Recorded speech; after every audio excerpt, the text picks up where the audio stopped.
News 909.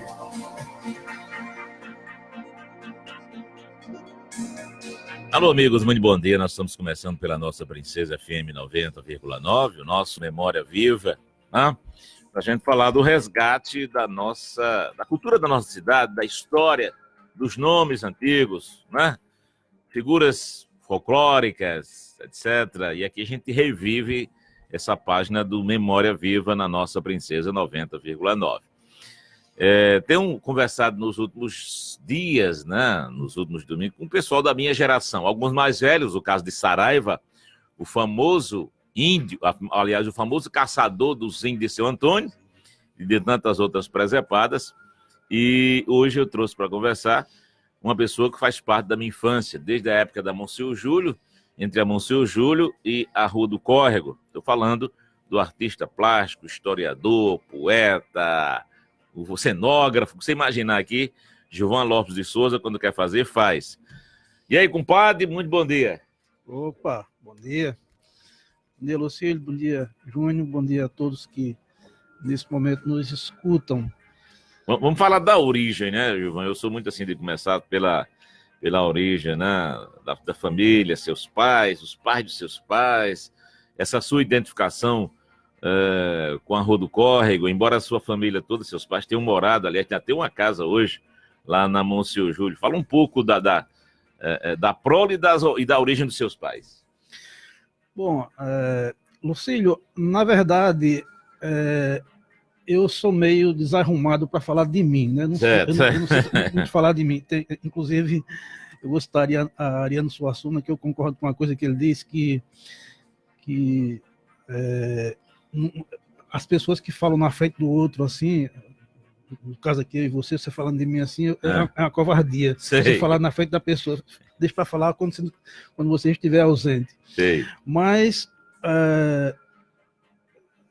brevemente, meus pais, na verdade, minha mãe, a origem dela é dali, da Rua do Córrego mesmo. Né? Né? Meu avô, parte de mãe, são da Rua do Córrego. E Seu Torquato era o pai de sua mãe ou o pai de seu pai? O pai de minha mãe. E eu pensava que era o pai de seu pai. Não, meu pai, a origem do meu pai é lá do famoso Mocó. Lá sei. Do Cumbe, né? Do Cumbe, verdade. Do Cumbe. Então, a minha família são dos Guilhermes do Cumbe, por parte do meu pai. São a família Guilherme lá do Cumbe. E essa eu não sabia, como era conhecido. Zé de Torquato, né? Porque seu pai levou o apelido do sogro. Do sogro, exatamente, né? Zé da Carroça, Zé Torquato. Seu Zé Torquato. Né? Seu Zé Torquato. Mas a origem do meu pai é do Cumbe, é lá do famoso Mocó. E sua mãe é que era filha do seu Torquato? Mamãe do seu Torquato. Era uma prole de quantos filhos, lembra? Da primeira esposa do meu avô. Sei. Meu avô, a última que morreu recentemente agora, Marina, era a sexta mulher do meu avô. Vixe, Maria! E mamãe é filha da primeira, junto com o João Paulo, que também ainda é vivo ainda, que mora em Mossoró. Em Mossoró, em Parnamirim. Sei. E tem um irmão dela que mora em Mossoró, que é Zé Alberto, professor Zé Alberto. Mas, brevemente, é isso. A história é essa. As origens deles são essas, e eu sempre tive uma vida onde nasci, né? Porque dos 12 irmãos que eu tenho, uma falecida, todos eles nasceram, aliás, 11 nasceram ali onde é meu ateliê, na Rua do Córrego. Apenas Gilene que nasceu em Natal. Mas a nossa vida todinha foi ali, dali para Monsenhor Júlio, né? Porque você foi quem mais fez a ponte aérea, né? Porque você morou muito tempo com o seu Torquato ali na casa, né? Sim. Aliás, onde hoje é o seu ateliê, onde foi o famoso bar, como é que chamava? Barboleta. O Barboleta. Né? Foi uma breve experiência que eu tive com o amigo que já faleceu, o Valdir. Mas eu fiquei lá, depois que meus pais foram morar na Monsenhor Júlio, eu tinha 5 anos de idade e eu fiquei continuei morando com os meus avós ali até os 23 anos. Quando fui casar, então? Quando eu me casei, com Graça. Então eu fiquei ali até até os 23 anos. Depois também que eles foram para Natal, meu avô faleceu lá em Natal, e minha avó depois foi morar com a filha dele também, que Gelsa, que minha irmã, tia, né, que eram duas, né, Gelsa e Josélia, e que mora em Natal ainda. Então, aconteceu assim até hoje. Eu tinha um pensamento que era de não sair, de fazer acolá o meu local de expediente, que até hoje, graças a Deus, está dando certo, que é o meu ateliê, né? A casa onde eu nasci, onde eu morei. Então, e que você sente, assim, é como aquela águia que está sempre com aquele ninho, né, segurando. Você tem uma experiência, um carinho muito, muito grande por lá, né? Com certeza. Tem o velho Cacimbão ainda? Os dois, né? Os dois, né? Os dois cacimbões, um com água um pouco mais amarga e a outra que abastecia a cidade, a cidade toda, né? quase toda. Porque nós tínhamos aquele Cacimbão do seu Torquato, e tinha outra aqui, Gilvan, ali perto de Ixeildo, que é tipo um chafariz. Sim, né? Você lembra? Que aquela coisa não. Que aquele monumento tem que ser preservado, né? Porque aquilo faz parte da história. Ali na... Ivan falou sobre isso, o Ivan outro dia conversando com a gente. Ali, na verdade, foi a origem do abastecimento da Água Inhaçu, foi ali. Foi ali, né? Ali. Inclusive, eu acho que foi doado ali para o município? Não, foi doado para alguém dali, eu não sei quem. Eu sei que era do município, né? E foi doado. E teve um período aí, na época que eu acho que Lourinaldo era prefeito, e a gente tentou fazer uma ação para que a gente restaurasse aquele chafariz. Fosse tombado pelo patrimônio. Eu acho que foi tombado. Eu acho que o Gilvan falou isso por aqui, não sei se... Não, mas não foi. Foi não, né? Não, foi não. Por sinal, não existe nenhum prédio tombado em Açu. Existe uma lei. Existe uma lei, um decreto que propôs, que na época de Ivan Pinheiro, que propôs o tombamento municipal de 35 prédios em Açu. Agora só pode ser tombado, legalmente tombado, se existisse uma comissão de lei de incentivo à cultura, e essa comissão é quem dá o aval último para que o tombamento seja legalmente de fato. E eu acho que então, isso aconteceu depois da demolição daquele prédio, da antiga casa, da Casa Grande, né, do comandante Edgar, que aí o prédio onde Rubião fez o escritório, a frente foi preservada, ali Roberto Dias também, a frente foi preservada, onde morou Perpétuo, acho que Bonerges também. Sim, e tem também onde é hoje a outra parte do Hiper Queiroz, né, ali aliás, de Estoque Frio, que também foi preservado. Né? Na verdade, existe um decreto-lei municipal que indica 35 prédios em Açu para serem tombados. Agora, tem que haver um livro de tombo, esse livro só pode existir se de fato existir uma comissão de lei. E o registro é alguma coisa, na Câmara, o cartório, essa coisa toda. Porque senão fica só no papel. Então, você continua preservando lá os cacimbões? No momento agora... É um período que sempre quando acontece algumas chuvas mais fortes, eles ficam cobertos. No momento agora, os dois estão cobertos. O córrego, que dá origem à Rua do Córrego, ele tem uma facilidade muito grande de tomar água e encher. E principalmente agora, porque, né, Gilvan, e a gente fala desses cacimbões, aproveita para falar, como as coisas em Açu não são preservadas, como aterrar o córrego, né?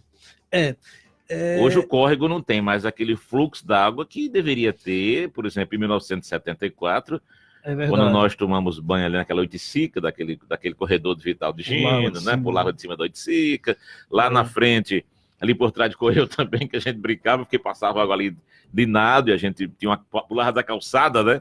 Para a rua, mas infelizmente o córrego foi aterrado pela maioria das pessoas que tem propriedade do outro lado, e eu não quero ser específico só de uma pessoa, mas não houve registro de se preservar isso, aí você não viu IBAMA, IDEMA, nada de se manifestar, infelizmente a coisa foi... É verdade, é uma tristeza, porque o córrego, que é uma água passageira ali no no fundo dos nossos quintais, ela vai direto para o rio, abastece o rio. Quando o rio tem uma cheia grande, aí o rio invade o córrego, invade o córrego. Porque o córrego é uma sangria. Ele começa, justamente, na sangria do açude do Dr. Edgar. Exatamente, lá ali naquela curva, né? E é uma tristeza porque hoje a parte do aterramento do córrego é lixo. Lixo, imundice mesmo, é imundice mesmo. Aí qualquer coisa, como ela é um solo muito fértil, é um solo que é um lençol ali muito perto, né? Porque, por exemplo, a Bernardo Vieira tem esse lençol. Qualquer água que caia, automaticamente se fazia vazante no córrego, a plantação de milho, de batata. Era uma vazante. Uma fonte de renda. Era tipo um berço, como se fosse uma várzea de um rio, né? Aliás, que saudade daquelas vazantes do rio. Nós tivemos a felicidade, eu, você, Diabocó, Dona Nair e Antônio. Antônio, que a gente pensava que não casava tem bem 10 meninos. Encontrei ele outro dia lá no banco aqui, mas ele mora em Panguaçu, tem bem 10 meninos, né? Mas a gente não vê mais isso, né? Lamentavelmente. E Gilvan, essa quer dizer que ele fica cheio, o açude, quer dizer, o Casbon fica cheio, porque a água sobe. Ele tem como já foi aterrado parte do córrego, então até a parede ficou menor, então toda a água que corre ali, você não precisa muita água, não precisa. Já cobre os 2 cacimbões. Sim, automaticamente já cobre, né? Já cobre. Atualmente agora estão cobertos os 2. Bom, vamos falar, Gilvan, dessa sua veia. Eu lembro que não sei se as portas lá do seu avô, mas pelo menos as janelas aqui da Monsenhor Júlio, o rabisco começou por ali, começava ali do traço do desenho, porque você é muito chegado à estilogravura, talvez essa identificação com a janela de Imburana e a facilidade de fazer o corte te deixou apaixonado, entre outras tantas coisas desse mundo artístico, pela estilogravura, né? Porque você tem uma paixão, na verdade. Está fazendo, inclusive, um trabalho agora de estilogravura. Me fala sobre esse início da sua arte. Como é que você começou essa paixão pelo desenho, pela definição do traço? Como é que foi? Qual foi o artista que você, quando viu assim, se inspirou literalmente? Antes de responder isso aí, eu queria só, Lucílio, mandar aqui um alô. Um alô, porque ontem... Lhe cobraram isso. Me cobraram. Não esqueça que você amanhã vai estar de 5 horas no programa. Chama Bobô. Tibobô. Então, Bobô, eu sei que você está ouvindo a gente. Um abração para você aí, bem apertado. É uma figura que tem uma identificação muito legal. Eu escutei tantas histórias de Tibobô, dos caixões, daquela convivência com os meninos da Rua do Córrego, etc e tal. E além de ser filho a gente tem um registro de um fotógrafo que tem um respeito muito grande. Demóstenes Amorim. E tem uma relação de Demóstenes Amorim, que é interessante como é que é o ciclo da vida. Como quando Demóstenes morreu, no dia que o meu mais velho nasceu. Foi. Entendeu? Então, o meu mais velho, o Thales, nasceu meio-dia, e Demóstenes morreu às 4 da tarde. Como eu estava no hospital, vi quando ele chegou e acabou falecendo. Então, o saudoso Teté, quando me avistava, e que eu não posso lhe avistar, que eu lembro da morte do meu pai, entendeu? Enfim, era Teté, que foi outra figura, e a gente já está ligando uma coisa com a outra, que recebeu grandes personalidades, tantos artistas passaram ali pelo estúdio fotográfico de Teté, além de que hoje em dia a gente tem esse mundo digital, mas antigamente a fotografia 3x4 era Severino, e se você não pagasse, ia ficar de cabeça para baixo. Divertia. E as festas sociais, aí o registro era de Teté. E uma coisa que é peculiar, é único aqui em Açu também, que eu acho que é uma memória viva também, Lucília, bem específica, no caso de Bobô, é que Bobô sabe a data de... Eu acho que uma infinidade de pessoas que morreram aqui, de 100 anos para trás, eu acho que ele sabe de tudo, a data, o horário, onde foi, como foi, quem faleceu aqui em Açu, ele sabe. Memoravelmente, ele sabe disso, assim, de cabeça, sem anotação nenhuma. Então, ele tem essa coisa especial de memorizar os acontecimentos mortais. Tem outro também. Um legítimo amigo do cemitério, é Bobo. Então, ele tem essa coisa que ele sabe de todo mundo, ele sabe que se você quer consultar alguém, quando foi que morreu, aonde foi, como foi, ele sabe. Ele tem essa referência. Ele sabe.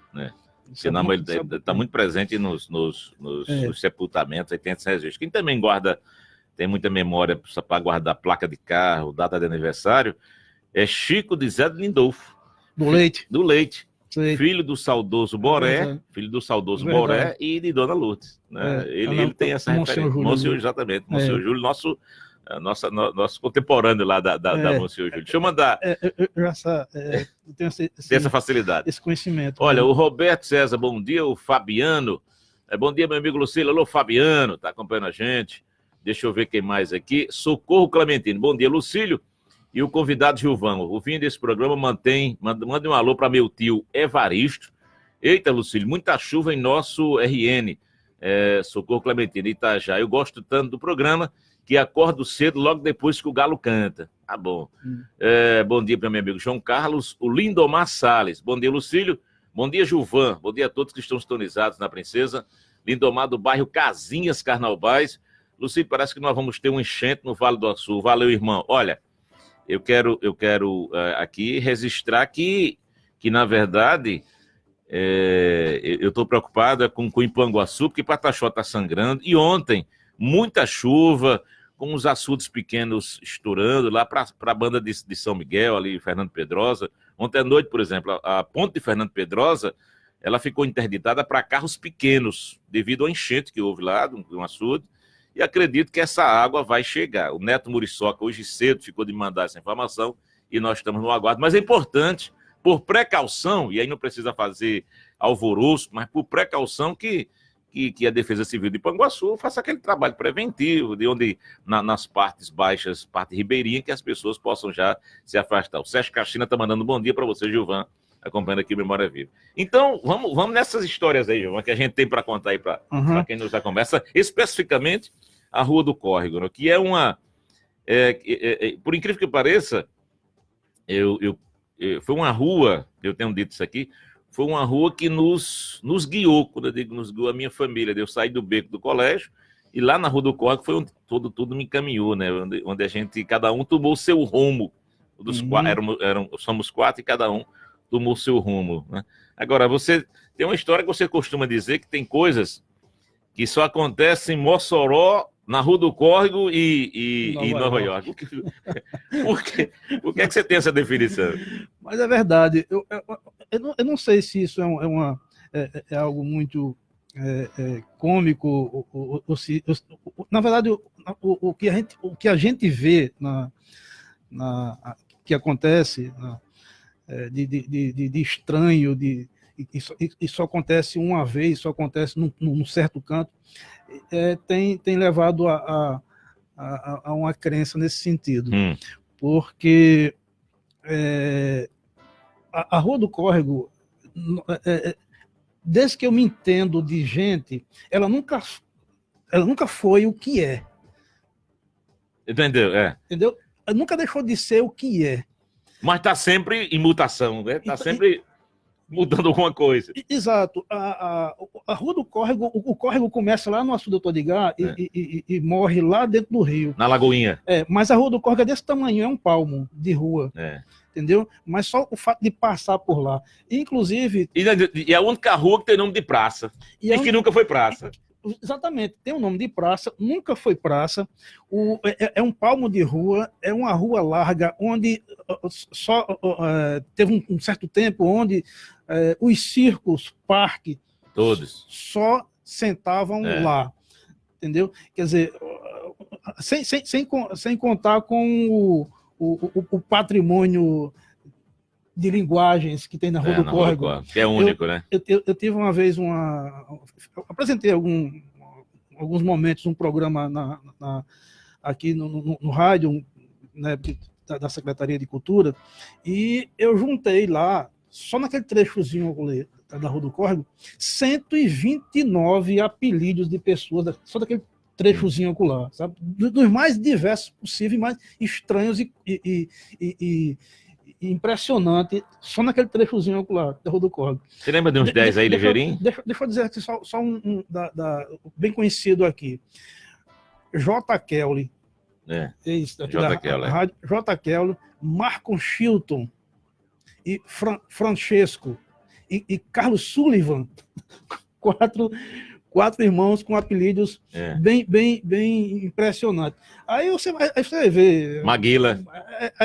Você vem com Maguila, Zoião, Zóio de Boto, Caioba, Bem-TV. Aí, olha, eu juntei nesse período 129. Cabaço. Cabaço, irmão, Pitoco. Aí quem é que chama ele de Cabaço ainda? Ninguém, né? Pois é, né? Ninguém, né? Mas era um apelido de infância. É verdade. De adolescente. Então, é uma coisa impressionante. E os filhos de João Pi? Era Manel de João Pi, Toninho de João Pi, Inácio de João Pi. Impressionante como os meninos... Aí o João Preto, que tinha... João Preto. Sinal Preto, que tinha Caioba, que Tadu. tinha Tadu. Então, Aliás, o Wilson está todo dia aqui acompanhando. Tem um aqui, tem um mototáxi que está nos acompanhando. Anailton é o teu nome, né? Acho que não. Mas fomos colegas de colégio, a gente conhecia ele como Cocada. Nossa, esse cidadão ali, Cocada, lá é uma figura. Então, quer dizer, há uma coisa muito específica daquela rua, né? É uma rua onde tinha os acontecimentos trágicos e os cômicos e os engraçados, né? Sem contar o leque de fofocagem que tem naquela rua lá, que todo canto tem, mas ali a rua só perde para a NASA. E antes da gente teve o velho pé de fico de João da Rocha. João da Rocha, né? Eram 9 pé de ficos. Eram 9 pé de ficos, é verdade.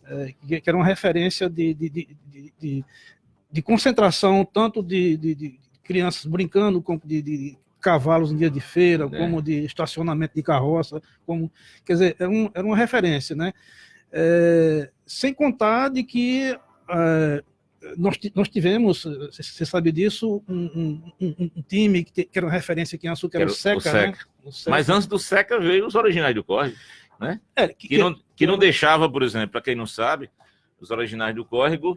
Se tem uma coisa lá, quando eles começaram a beber, eu nunca tinha visto em canto nenhum, né? Eles faziam uma programação de uma sexta-feira. Não, final de semana vai ter uma farra. Eu nunca vi um grupo de pessoas consumir, por exemplo, 3 grades não era de cerveja, não, era 3 grades de pitu. Cachaça. 3 grades de pitu, na minha conta, dá 72 garrafas. E os caras, no domingo de noite, já não tinha mais nenhuma. Agora, tira-gosto. Caçote, gia, o que você imaginar que tivesse vivo por lá, eles conseguiram botar na panela e comer. Caga do coração de caroço de milho, palito de fósforo, papel. Quando ficava só um pé de galinha, cada um ficava dando uma chupada no pé de galinha, mas assim o pé de galinha amanhecia branco. Papel de embrulho, para você chupar papel de embrulho. Então são coisas que a gente. Aí por isso que você definiu essa questão da Rua do Córrego, porque realmente era uma rua onde aconteceu de tudo. Aí você teve Chitraíra, né, que morou muito tempo, tinha uma casa lá, inclusive, né? Seu Manel Cabral, tem algumas figuras que passaram. Seu Manel Cabral, durante muito tempo, a tipografia Santo Antônio. Eu e o J. Kelly, nós viemos aqui para a rádio depois da tipografia, né? Eu lembro. Quando eu cheguei aqui, que teve a possibilidade, o J. Kelly gostava de esporte, a gente acabou trazendo o saudoso J. Kelly, que acabou se tornando. O J. Kelly se tornou o maior comunicador popular que a cidade já teve, né? Foi o único sepultamento aqui onde a cidade literalmente parou e onde como foi o sepultamento 10h30, 11 horas da manhã, onde as pessoas fecharam. O próprio comportamento dele era bem era popular, muito, né? Era muito popular, era muito brincalhão, então isso fez a diferença toda, né? Fez a diferença literalmente toda. Eu acho que a Rua do Córrego, infelizmente, eu não sei se era melhor hoje a rua ser urbanizada, ser melhor atendida, ou se continuar como ela como ela sempre foi, Hum. porque sempre vai ser uma referência, e a referência dela existe há muito tempo, do modo que ela é hoje, né? E Giovanni tem um detalhe que ela tem subnomes, né? Aí tem um beco de fulano, tem um beco de ciclano, tem o beco do chapéu cagá, enfim, ela tem um... Tem um releixo,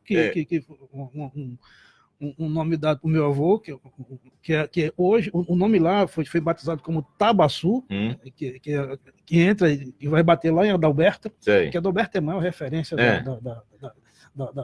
da figura humana naquela rua, o releixo é Adalberto. E aí você tem o beco lá de Bem-TV, tem o beco de Coca, aí tem o beco dos Crentes, mais lá na frente, né?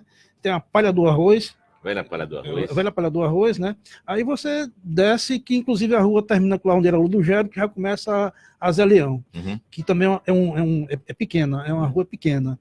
E aí vem É uma rua maltratada, inclusive, então faz tempo que muda.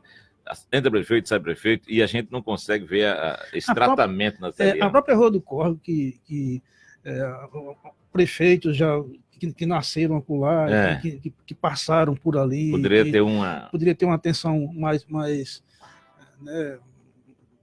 especial, entendeu? Quer dizer, não há uma infraestrutura mínima na Rua do Córrego, né? Uma quadra, uma área de lá, enfim, uma quadra que eu acho que quadra dá sempre oportunidade, e como os meninos da Rua do Córrego estão sempre, eles transformam aquilo em campo direto, enfim. É uma simples iluminação que praticamente não existe, né? E é uma rua do centro. No centro da cidade. É o centro da cidade. Por ali. É uma rua do centro, né? Quer dizer, há essa indiferença com a Rua do Córrego. Você me perguntou, antes de falar sobre essas três... Uma pergunta que você retornou entrando na questão porque aqui de como não tem pauta, a gente vai embora. Lucílio, quando eu comecei a fazer os meus trabalhos, minhas pinturas, eu na verdade, eu comecei ali mesmo, na Rua do Córrego. Eu lembro que eu não tinha condição nenhuma de adquirir, nem conhecia sequer material adequado de fazer um mural, de fazer uma pintura, um desenho. Então, eu descobria essas possibilidades. Eu lembro que na lateral da casa dos meus avós, uma parede imensa, e eu fiz um dos primeiros murais nessa parede, que eu usei raspa de tijolo, telha. Que dava um líquido vermelho. Usava o carvão, raspado também o carvão, derretia o carvão para fazer a tinta preta, e usava umas florzinhas roxas, que não sei como é o nome daquelas florzinhas roxas, que sempre quando chovia... Dá muito. Eu fazia o pacote todinho, misturava com água e fazia a tinta roxa. Então eu tinha 3 cores básicas. Então eu pintava com esse material. E o pincel que era? E o pincel fazia... De agave, de corda, não era? Não, de corda. Era? Desfiava a corda eu lembro. E amarrava, né, no pedacinho de pau e fazia. E algumas vezes eu lembro que tinha eu lembro disso agora assim, perfeitamente, Valério de Coca, irmão de Vulclênis, ele vendia, o pessoal da casa dele vendia gás e recebia umas cartelas com os calendários. E era só na frente, no verso era um cartão limpo, ele passava para mim e eu usava como tela para fazer também isso. Eu pintava isso aí com carvão, né? Usava o carvão assim, para pintar. Então, as minhas experiências mais memoráveis desses primeiros trabalhos foi nesse período aí. Eu deveria ter 9 anos, 10 anos de idade. E as janelas também, sim, viu? Sim, e as janelas... Eu lembro das janelas, mas principalmente na Monsenhor Júlio, eram todas... Era portas, e quando não tinha como ter um material mais né, adequado para fazer, aí eu riscava mesmo com caco de vidro ou com caco de telha. É isso mesmo. São 5h32, deixa eu ir um break rápido, daqui a pouquinho a gente volta, mandando um abraço aqui para... deixa eu ver aqui, rapaz. Já falei como é que chama? A Clécio Pajeú, meu amigo Clécio Pajeú, José Adalwilton Barbosa, a turma que está acompanhando a gente, obrigado pela referência, pela sintonia. Nós estamos conversando hoje aqui com Gilvan Lopes de Souza, né? Para quem não conhece, o artista plástico Gilvan, mas que na época de frente chamava Gilvan de Zé de Torquato. Nós vamos a um break comercial. Daqui a pouquinho a gente volta com o nosso Panorama do Vale pela Princesa 90,9. Tá na Princesa, tá com tudo.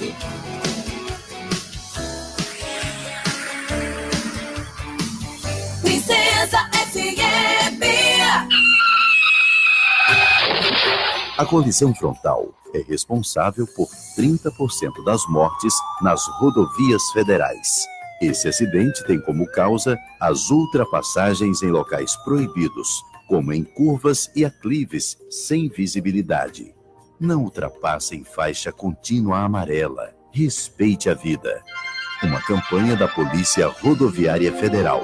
Apoio Princesa, uma rádio cada vez melhor. Mais que uma missão, um compromisso com a população. Uma mão na roda, outra no coração.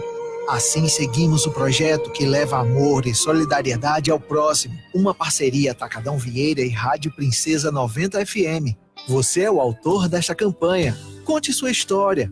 Ou de alguém que você conhece, um amigo, um parente ou vizinho. Nos ajude a levar um pouco de conforto a quem precisa. Envie sua carta para a loja Atacadão Vieira aos domingos do programa Domingão Princesa. Uma pessoa beneficiada com uma cadeira de rodas. Escreva. Uma mão na roda, outra no coração. Uma parceria Atacadão Vieira e Rádio Princesa 90 FM. Mais informações pelo Facebook Atacadão Vieira Oficial. Em Açu existe um centro especializado em artigos esportivos. Tatuton Sports.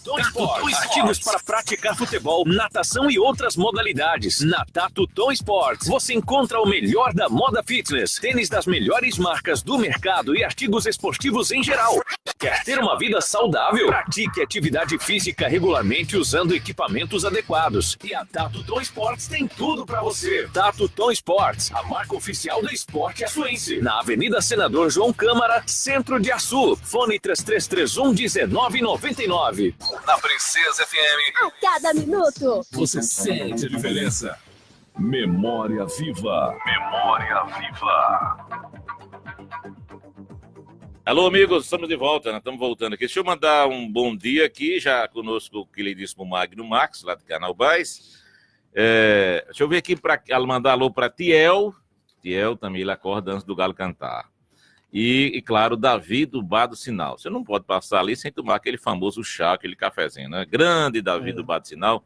Tem muita história para contar, mas disse, rapaz, eu não tenho coragem de contar, não. Outro que tem muita história seria Quinho de João Branco, né? Para quem não sabe, Quinho de João Branco foi repórter esportivo de Zé de Deus, né? E essa é rápida, eu tenho que contar ligeiro. Zé de Deus narrando o jogo, aí o cacete comendo lá, Zé de Deus, tá vendo a maior confusão aqui. Não, Quinha, diga que não tá vendo, que a gente bota pro povo vir pra quadra. Enfim, eu marcava falta. Não foi não. Não, aí o pau cantou lá e Quinho disse... como é que chama aquele cidadão que vinha sempre à noite aqui, rapaz? O Andarilho. Andarilho é uma figuraça também. Bom, Gilvan, lembra, vamos falar um pouco dessa sua, da nossa infância e daquelas figuras folclóricas que as pessoas chamavam de doido, por exemplo, e Antônio das Almas, Cuíca, Doninha, Carmozina, Chineiro. Lembra desse povo todo, Gilvan? Lembro. Doninha Cadê Mané Grande? Aí ela pegava um mato desgraçado. Eu acho que a gente perde muito, Lucílio, em não fazer registro de nada. A gente tem esse hábito de não registrar nada. Hoje há uma facilidade imensa de você fazer isso, né? Antes não se tinha essa facilidade de você hoje fazer. Qualquer celular é uma câmera, tem uma câmera. Pois é, tanto que a história, a própria história do município de Açu, ela é muito mais rica, é muito mais imensa do que o que se tem registrado hoje sobre Açu, né? Quer dizer, a cidade de Açu não tem apenas 100 e tantos anos, quase 200 anos, não tem só. Açu tem mais de 300 anos de história, entendeu? Quer dizer, há uma deficiência... Na hora que você vai lá... né? Há uma deficiência muito grande com relação a registro, principalmente aqui do município de Açu.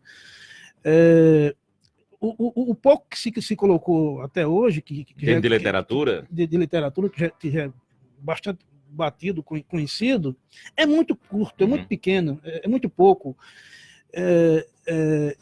Quando eu tive a possibilidade de estar à frente de uma gestão aqui, eu percebi essa deficiência e, infelizmente, você não tem a possibilidade de organizar uma equipe, uma pessoa exclusiva só para isso, porque se isso existisse, de fato, nós tínhamos aqui um museu já com um museu riquíssimo, né? riquíssimo. Infelizmente, nós temos a possibilidade hoje de ter essa, digamos, uma atitude que possa, que há tempo para isso ainda, que é a academia que foi criada recentemente, a Academia de Letras, de literatura, e que pode fazer com que isso, de fato, possa acontecer.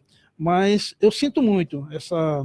Agora, por outro lado, eu fico muito feliz, Giovanni, de ver, e eu faço questão de fazer esse registro, de ver a paixão do Pedro Otávio, né, que é filho do Roberto Dias, e que já tem um menino com 15 anos, mas já tem um livro publicado, e que é apaixonado. Quando ele posta uma foto, ele posta e tem conteúdo na foto. Eu acho legal isso, é muito importante isso, né? O próprio Gregório, que é um advogado, filho da professora Luzinete, acho que você também estudou com a professora Luzinete, e Félix, que é aposentado da COSERN. Já chamei Gregório aqui, faço questão de registrar, mas ele disse, não, Lúcio, ele não é minha praia, eu prefiro pesquisa, mas ele conhece, ele é um profundo pesquisador da genealogia das famílias de Açu. Ele tem esse conhecimento de muita coisa. Quando as pessoas têm dúvidas de alguma coisa, perguntam ao Gregório, e ele tem realmente esse conhecimento, isso é muito bom. E o Pedro Otávio, eu admiro porque, apesar de ser um menino de 15 anos, e aí talvez só ele, né, numa geração diferente da nossa, bem diferente da nossa, mas interessado por essa história nossa, né? Que eu acho que aí pode fazer a diferença, né? Eu acho que pode fazer a diferença. E a riqueza do município de Açu, eu nem faço uma referência específica à questão cultural, social, econômica, educacional, em todos os sentidos, desde a sua parte geológica, daqui do Rio Açu, essas margens aqui, que nunca, sabe, foi explorada, sabe, desde o levantamento disso, até a questão. E eu tenho repetido uma coisa, que a maior dívida que as gestões que passaram nesse tempo todo, cento e tantos anos, desde 1845 até hoje, a maior dívida que foi deixada para a Sul é a dívida cultural.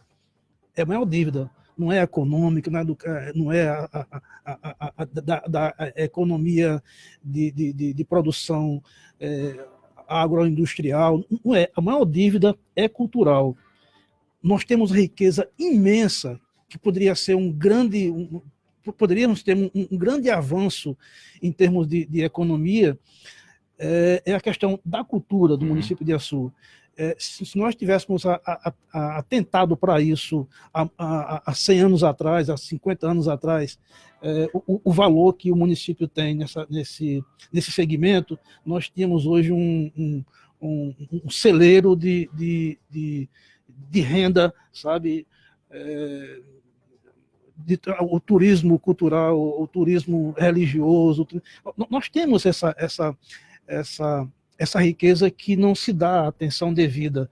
Então, é a maior dívida que foi deixada, ainda continua sendo deixada ainda, é a questão cultural do município de Açu. Eu falo isso como o pilar mestre, sabe, do povo do município de Açu. É o pilar, é a cultura do município de Açu. Nós temos um pioneirismo imenso aqui, o primeiro jornalista, a primeira farmácia do interior, a primeira romancista, o primeiro médico. A segunda freguesia. A segunda freguesia, mais de 100 jornais, que em canto nenhum aconteceu isso no estado. Outro dia nós tivemos aqui o promotor Frazão trazendo aquele evento que foi aqui, foi a segunda comarca do estado. Pois é. Né? Há um cara de fora que tem a ideia de fazer, Lucas. Um promotor que está aqui, é o pesquisador, vamos. E foi feito esse registro E eu achei muito interessante, né? Pois é, eu acho que 117 jornais de uma coletânea de 1929 que colocaram 126 poetas, desses 26 eram açuenses. Quer dizer, a Academia de Letras do Rio Grande do Norte, a maioria são açuenses. As cadeiras, né? As cadeiras. Quer dizer, é uma riqueza muito grande, sabe? E a gente não consegue tirar dividendos culturais disso, né? Eu falo dividendos culturais, ou seja, para a cidade. Há uma deficiência muito grande com relação a isso. Não né? tira. Infelizmente, não existe. A gente não consegue preservar essa história, né? Então, uma visão clara da importância que tem a questão cultural do município de Açu.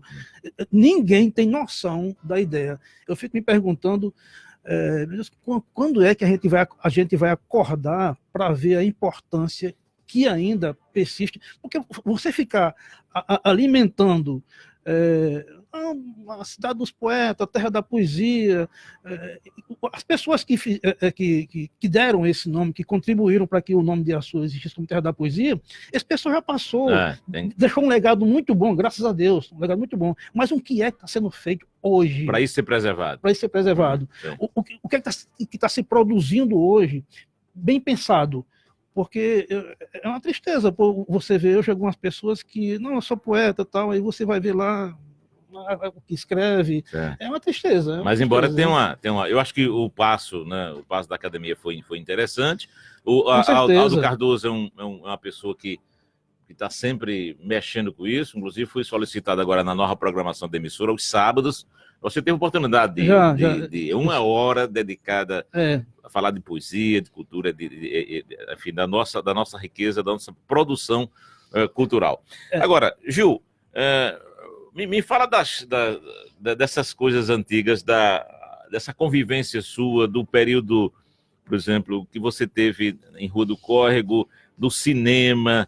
Como era a dificuldade da gente de assistir, de ir para o cinema? Você se lembra do famoso bicudo? Bicudo. Diga o que era um bicudo. Sabe o que era um bicudo? João não sabe, não. Ele pensa que é o... Magno, um abraço. É o do algodão. Não, o bicudo, na verdade, era você assistir um filme. Você assistir um circo, você assistir isso com enrolada. Passar um bicudo, pular o muro. Você pular o muro. O bicudo era você não pagar. Não pagar. E como é que você fazia para passar o bicudo lá no cinema? Lá no cinema, eu lembro de duas formas de você assistir um filme lá sem pagar nada. Primeiro, a sessão da tarde. O cinema, Josué abria as portas de 3 horas. Não tinha ninguém. O filme começava de 4, por aí. Mas antes de Josué, você pegou seu Aldo, né?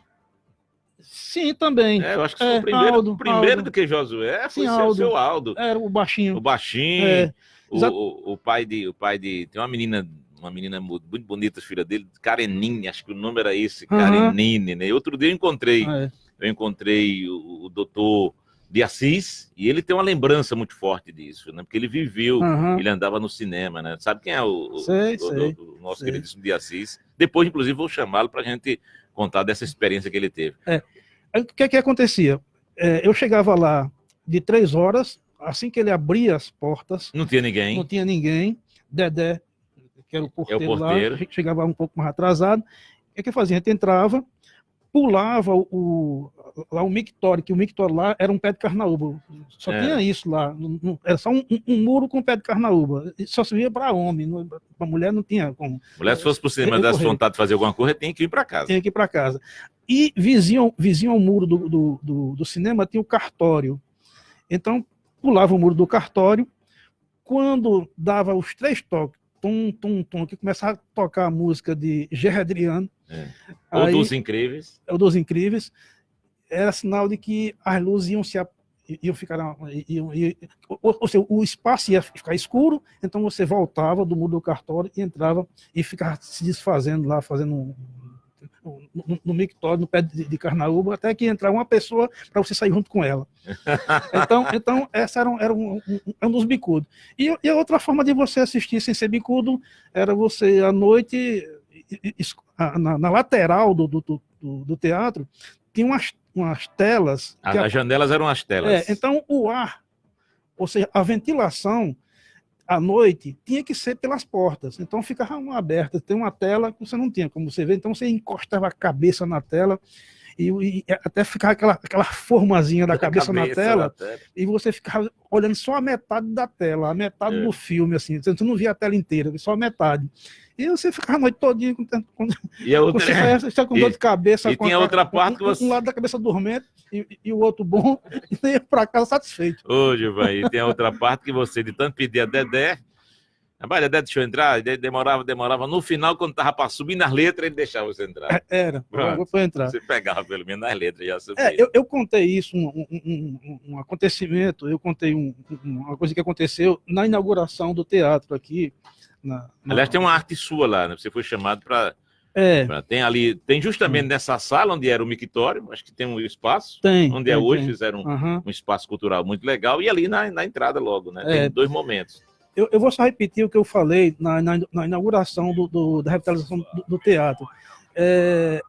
Que Dedé, ele é muito cruel assim, com as pessoas que faziam isso, né? Que passava bicudo.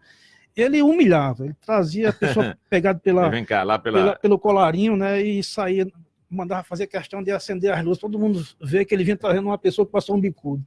E me pegou uma vez, né? Eu estava assim, agachado, e só senti aquela pessoa do meu colarinho me levantando assim, aí saiu no meio das cadeiras lá, e eu e ele me carregando. Aí ele, gagueja, ele dizia: de hoje em diante, você nunca mais entra aqui, nunca mais entra aqui. Tá certo, né?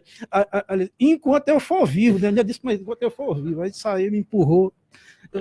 E o detalhe interessante é que a gente tinha essa dificuldade de entrar, porque não tinha dinheiro mesmo, não era segredo, mas aí depois de adulto, a gente era convidado para entrar sem pagar. Né? Eu pelo menos vivi isso com o Jorge. Não, Lucílio, vai o cinema, não é impressionante. Eu me cobrava muito isso e passava isso para outras gerações. Vê como é o ciclo da vida. Genilson do Bar. Né? Genilson também foi muito tempo, foi quem conduzia a máquina, que operava a máquina. Ele tiquinho, né? Brilhante, né? E eu me lembro que eu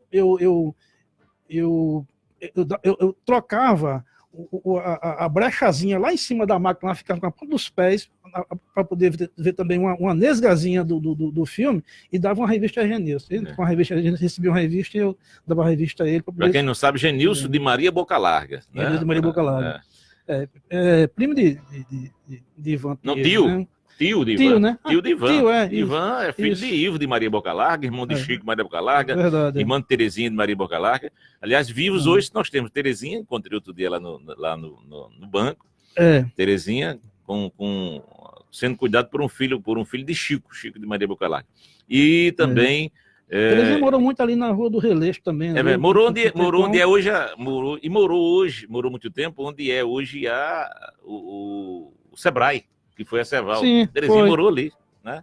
Terezinha, cabeleireira, cortava o cabelo com a tesoura cega. 5h51. E das pessoas, a gente está falando do cinema, Gilvan, das pessoas que faziam, né, o entorno do cinema. Manuel Brilhante, Dona Sofia, né? Frutuoso.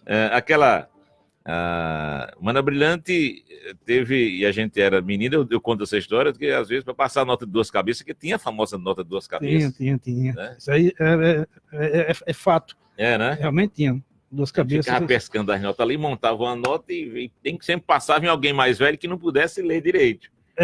O Manuel Brilhante era uma dessas pessoas. Né? E tinha o cachorro quente de Dona... Ali a esposa do Manuel Brilhante, um cachorro quente, que ela era um caldo, num pão francês fatiado, né? E que ela se via e abanava aqui a perna de vez em quando e botava... Um caldinho fraco, passava só a colher em cima. Era só dar a cor. Mas a gente achava bom. Era só dar a cor no pão. Mas era uma beleza, né? Claro. E você também comeu muito do bolo de João Buriti? Sim. Tanto comi do bolo de João Buriti, como levei cabo de vassoura na cabeça de João Buriti também, que era meio arrogante também com certas coisas. Um menino era. Mas essas figuras que, inclusive, Luciano, eu nem sabia, rapaz, eu não lembro o nome dele agora, Você me dá... Não, Zé do Milho, não.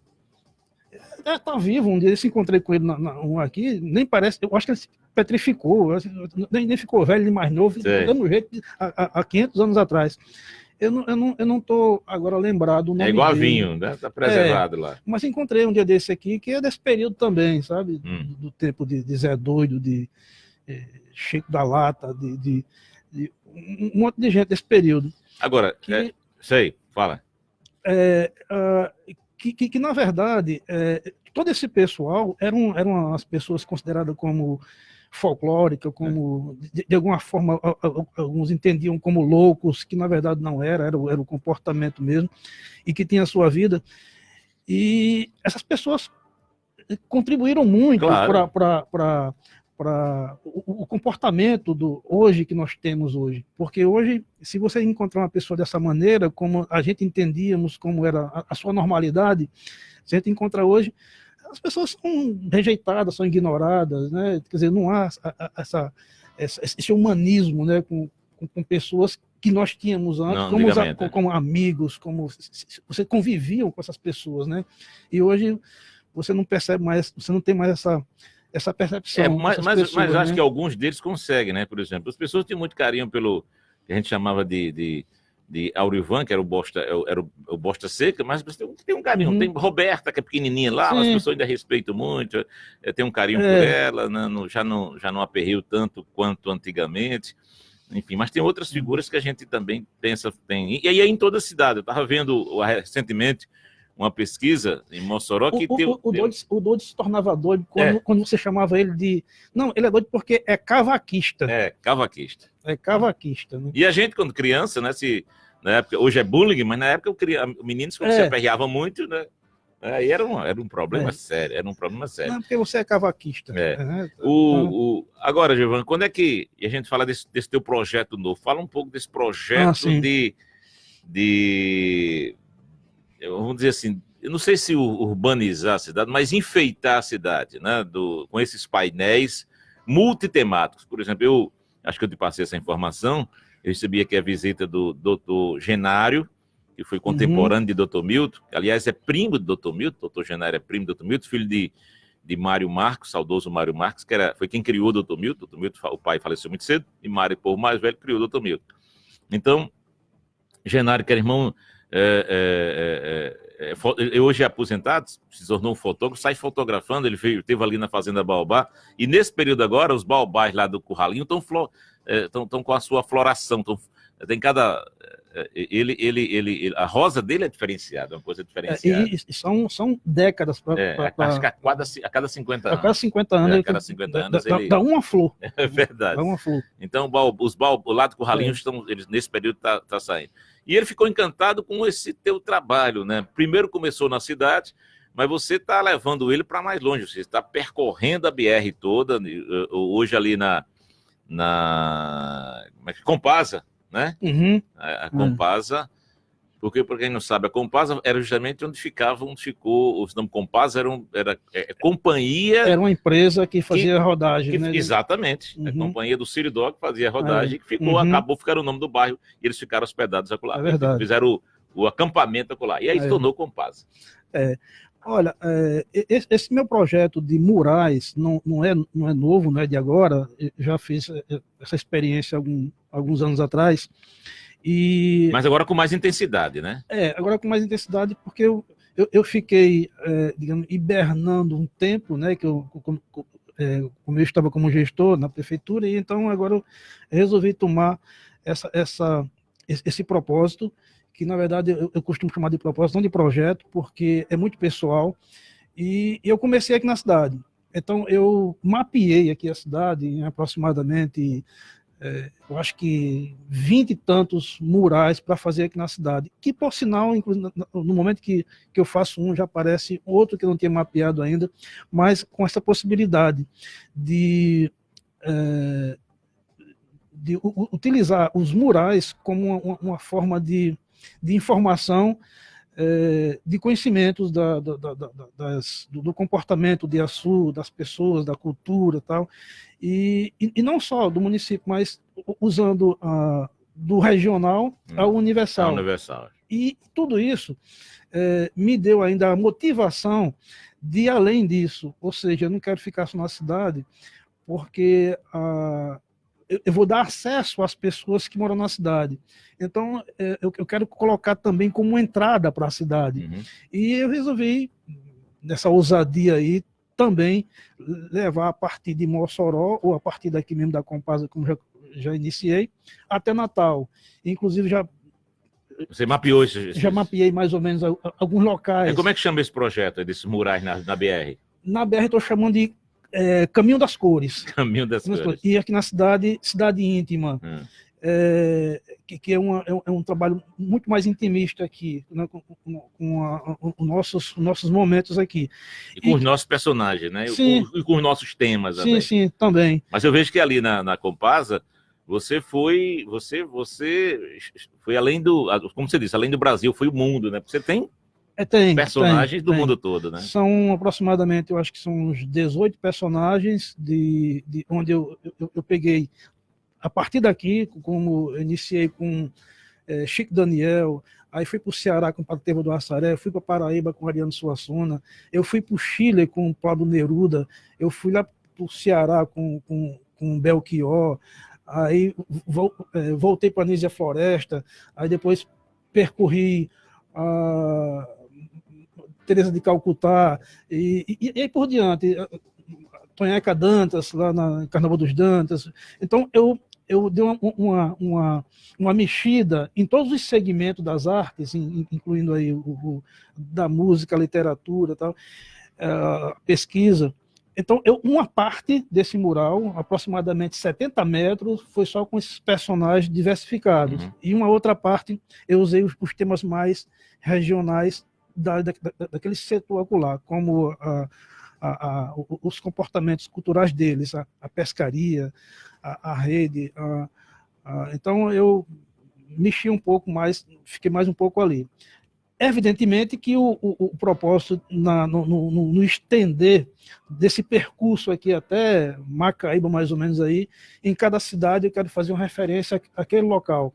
A identificação com a cidade, né? Com aquela cidade. Certo. Por exemplo, tem uma só para dar um exemplo aqui, ali em Fernando Pedrosa.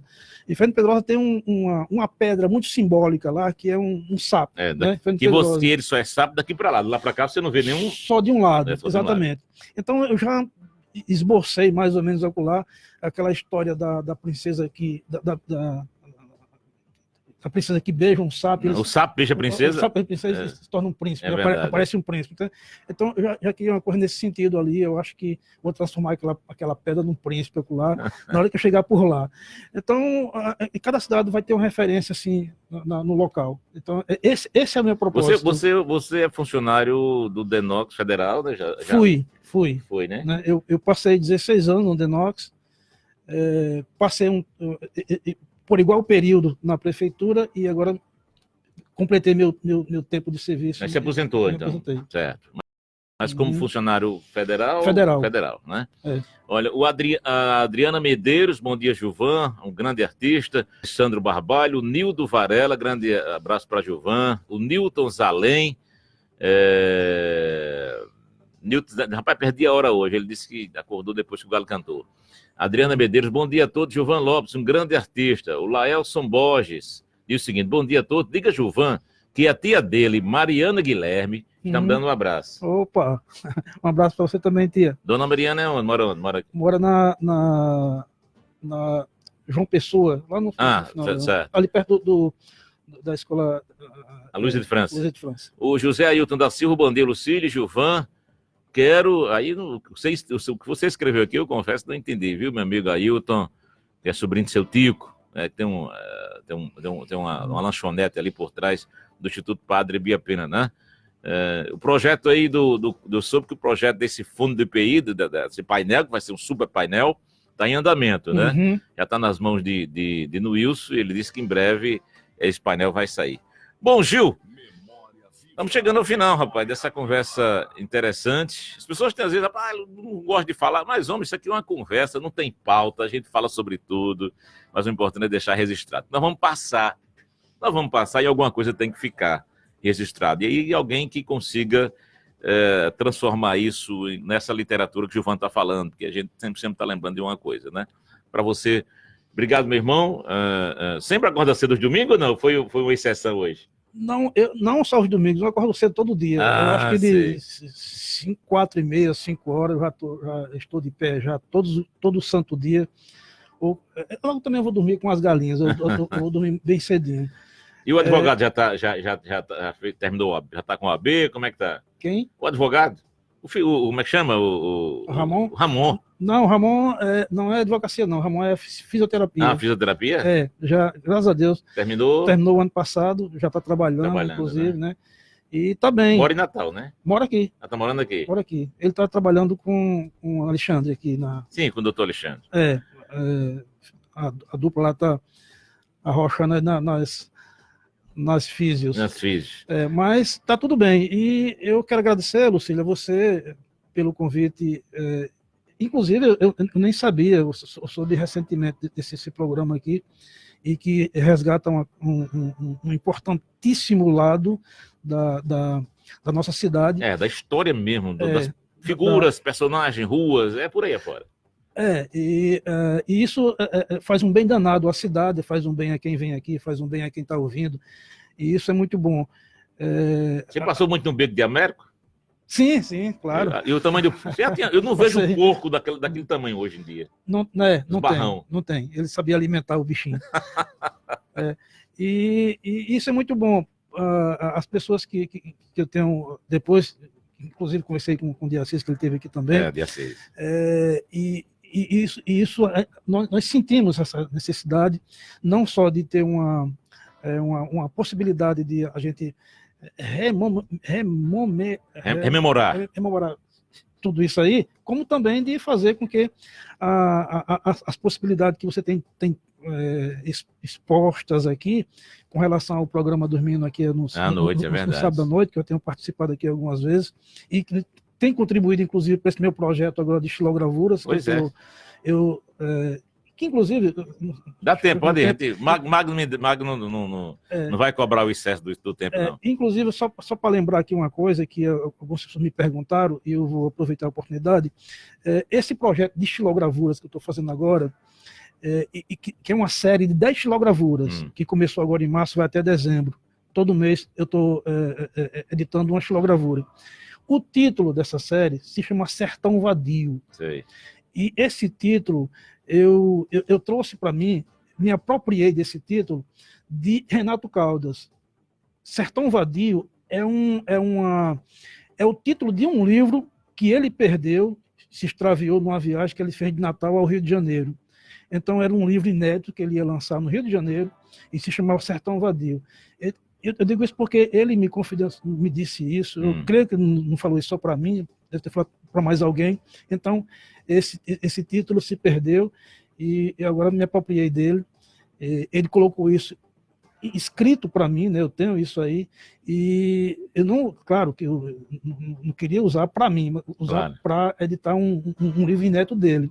Mas aí aproveitei agora e estou usando como uma série de estilogravura, que é uma arte artesanal, milenar, e que eu estou fazendo novamente agora com esse título Sertão Vadio, que é um título muito sugestivo, não resta dúvida, né? Para quem não sabe, né, você vê muita estilogravura em cordel, né? A maioria... A capa do cordel normalmente é uma estilogravura. A estilogravura, na verdade, é uma arte que foi assumida pelo o Nordeste, mas é uma arte que surgiu quando o mundo ainda era criança, no século VI ainda, eu acho, por aí, na China, né? E há 100 anos, há 100 e poucos anos, foi que o Nordeste trouxe e aliou essa expressão artística a ilustrações em capa de literatura de cordel, né? Como literatura de cordel. Então, ela ficou muito vinculada. Hoje as pessoas usam, inclusive, o nanquim para fazer a estilogravura, mas a expressão mesmo, a origem mesmo, ela é feita na madeira de imburana, é feito um carimbo e depois colocada no papel da capa do cordel. São 6 horas mais 7 minutos. Gilvan Lopes de Souza, artista plástico, poeta, o que você imaginar esse rapaz faz, meu amigo, né? Um colega de infância, a gente teve muitos momentos interessante, brincando, né? Tivemos aliás, nós não contamos essa história, né? Porque eu conto a história. Brincamos um carnaval, eu, Gilvan, de A e Zé Veloso, filho de Chico Veloso. Era no Cacimbão, brincando no Cacimbão, e com Montila e Sardinha. Mas não era Montila, você lembra que era uma outra espécie de Montila? Roncassino. Roncassino. Uma dor de cabeça desgraçada, meu Deus. Não esqueço mais no dia que você colocou o Roncassino com Coca-Cola, depois colocou cinza de cigarro dentro do copo, mexeu e tomou. Foi. Esse Quando o cara tá melado, aí. Um abraço, ficou. Numa dopagem. Domingo eu tô tentando trazer Chico Dias, viu? Esse também tem muita história para contar. Vamos ver se a gente consegue trazer o meu amigo Chico Dias aqui para o nosso Memória Viva. Um abraço, fique com Deus, bom dia, bom domingo, boa Páscoa a todos. Fiquem com Deus.